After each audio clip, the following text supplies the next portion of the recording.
อายบอกเคยลืมใจมันซึมน้ำแต่เจ้าถ้าแท้ที่บอกว่าอยู่ลาที่ก็ดมดอกสาวใครสิมาแน่นอนมันก็เป็นห้องใจที่ตาฟ้าเมื่อเจ้าคนเดินบอกที่สายนั้นแล้วที่ต่อก็มาลงอยู่รอเรา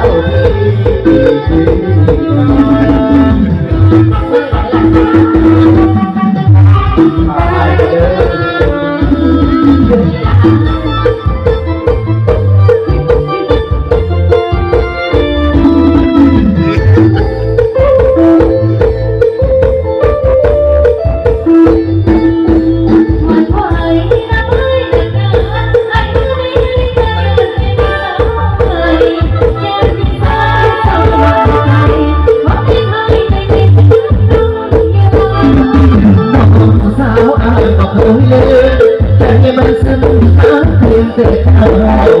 ถ้าแท้ที่บอกว่าอีกกระดุมดอกสาวใครสิมาแน่นอนมันเป็นที่เป็นห้องในที่ตาไม่กล้าเพื่อเจ้าเพื่อนว่าบ่าวที่สาวจับแล้วที่ต่อมาเพื่อเอาความสุขอยู่เมื่อต่อเอาพี่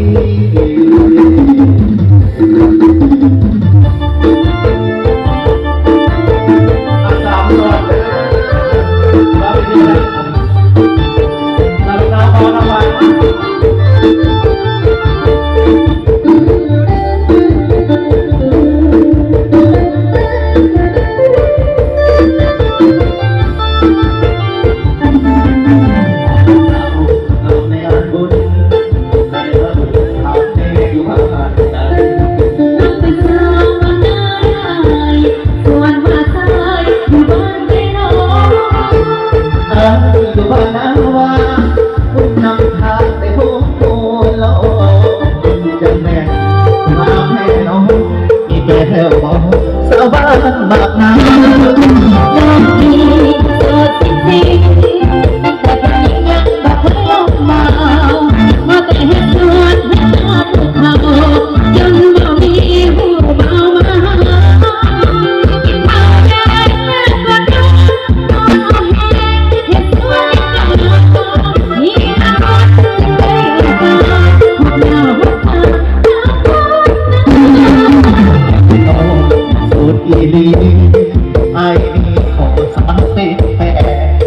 เบานาวาทิ้งมันแก่ขอเป็นแฟนให้โบตาวา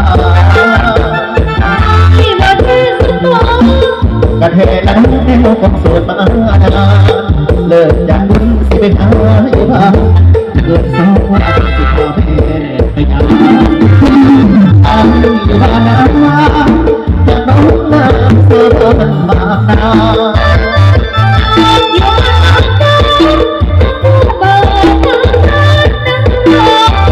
เจ้าเธอจะต้องให้สิใจอยากเป็นใครนะโอ้เป็นคนที่บ้านบางนาดอกสาวถ้าดอกเจ้าสาวมันโอเคจะเห็นเลยมีหัวข้างเสียแต่แต่เจ้าสาวบ้านบางนา